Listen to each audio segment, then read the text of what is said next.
Hi, ಎಲ್ಲರೂ ಹೇಗಿದ್ದೀರಾ? I hope ಎಲ್ಲರೂ ಚೆನ್ನಾಗಿದ್ದೀರಾ ಅಂದ್ಕೊಂಡಿದ್ದೀನಿ. ಇದು ವೆಡ್ನೆಸ್ಡೇ ಮಿನಿ ವ್ಲಾಗ್ ಆಗಿರುತ್ತೆ.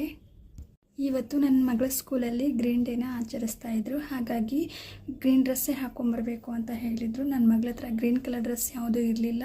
ಸ್ವಲ್ಪ ಕಾಂಬಿನೇಷನ್ ಆಗೋದೊಂದು ಗ್ರೀನ್ ಡ್ರೆಸ್ ಇತ್ತು. ಹಾಗೆ ಅದನ್ನೇ ಹಾಕಿ ಕಳಿಸ್ದೆ. ಹಾಗೆ ರಾತ್ರಿ ಊಟಕ್ಕೆ ಚಪಾತಿ ಮತ್ತು ಮೊಟ್ಟೆ ಪಲ್ಯ ಮಾಡ್ಕೊಂಬಿಡೋಣ ಅಂತ ರೆಡಿ ಮಾಡಿಕೊಂಡೆ. ಚಪಾತಿನೆಲ್ಲ ಕಲಸಿಟ್ಟು ಹಾಗೆ ಸ್ವಲ್ಪ ಹೊತ್ತು ಎತ್ತಿಟ್ಕೊಂಡು ಅದನ್ನೆಲ್ಲ ಲಟ್ಟಿಸಿ ಹಾಗೆ ತವ ಮೇಲೆ ಸುಟ್ಕೊಂಡೆ.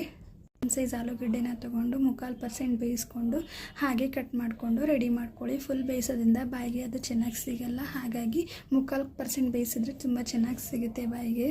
ಹಾಗೆ ಒಂದು ಮಿಕ್ಸರ್ ಜಾರ್ ತೊಗೊಂಡು 1 ಗೆಡ್ಡೆ ಬೆಳ್ಳುಳ್ಳಿ, ಸ್ವಲ್ಪ ಹಸಿಮೆಣಸಿನ್ಕಾಯಿ, ಸ್ವಲ್ಪ ಪುದೀನ, ಸ್ವಲ್ಪ ಕೊತ್ತಂಬರಿ ಸೊಪ್ಪು, 3 ಪೀಸ್ ಶುಂಠಿ ಮತ್ತು 2 ಬಾದಾಮಿ, 3 ಲವಂಗ, 2 ಚಕ್ಕೆ ಮತ್ತು 1 ಪೀಸ್ ಅನಾನಸ್ ಅವೆಲ್ಲ ಹಾಕಿ ತರ್ತರಿಯಾಗಿ ರುಬ್ಕೊಂಡು ರೆಡಿ ಮಾಡಿಕೊಂಡೆ. ಒಂದು ಪ್ಯಾನ್ ಇಟ್ಕೊಂಡು ಅದಕ್ಕೆ ಸ್ವಲ್ಪ ಎಣ್ಣೆ ಹಾಕಿ ಸ್ವಲ್ಪ ಪುದೀನ ಮತ್ತು ಒಂದು ಈರುಳ್ಳಿ ಹಾಕಿ ಚೆನ್ನಾಗಿ ಫ್ರೈ ಮಾಡಿಕೊಂಡೆ. ತರ್ತರಿಯಾಗಿ ರುಬ್ಕೊಂಬಂದಿರೋ ಮಸಾಲೆನೂ ಹಾಕಿ ಚೆನ್ನಾಗಿ ಆಯಿಲ್ ಬಿಡೋವರೆಗೂ ಚೆನ್ನಾಗಿ ಫ್ರೈ ಮಾಡಿಕೊಂಡೆ. ಹಾಗಾಗಿ ಅದ್ರ ಜೊತೆಗೆ ಸ್ವಲ್ಪ ಉಪ್ಪು, ಸ್ವಲ್ಪ ಅರಿಶಿಣ, 1 ಸ್ಪೂನ್ ಆಗುವಷ್ಟು ಧನಿಯಾ ಪುಡಿ ಹಾಕಿ ಚೆನ್ನಾಗಿ ಮಿಕ್ಸ್ ಮಾಡಿಕೊಂಡು ಆಯಿಲ್ ಬಿಡೋವರೆಗೂ ಮಿಕ್ಸ್ ಮಾಡ್ಕೊಳ್ಳಿ.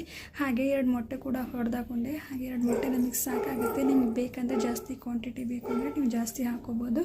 ನಾವಿರೋದು 3, ನಮ್ಮಿಬ್ಬರಿಗೂ ಸಾಕಾಗುತ್ತೆ ಅಷ್ಟೇ. ಹಾಗೆ ಅದ್ರ ಜೊತೆಗೆ ಬೇಯಿಸಿ ಕಟ್ ಮಾಡಿ ಇಟ್ಕೊಂಡಿರುವ ಆಲೂಗಡ್ಡೆನೂ ಹಾಕಿ ಚೆನ್ನಾಗಿ ಮಿಕ್ಸ್ ಮಾಡಿಕೊಂಡೆ. ಅದನ್ನು ಚೆನ್ನಾಗಿ ಲೋ ಫ್ಲೇಮಲ್ಲಿ ಇಟ್ಕೊಂಡು ಫ್ರೈ ಮಾಡ್ಕೊಳ್ಳಿ. ತುಂಬ ಚೆನ್ನಾಗಿ ಬರುತ್ತೆ.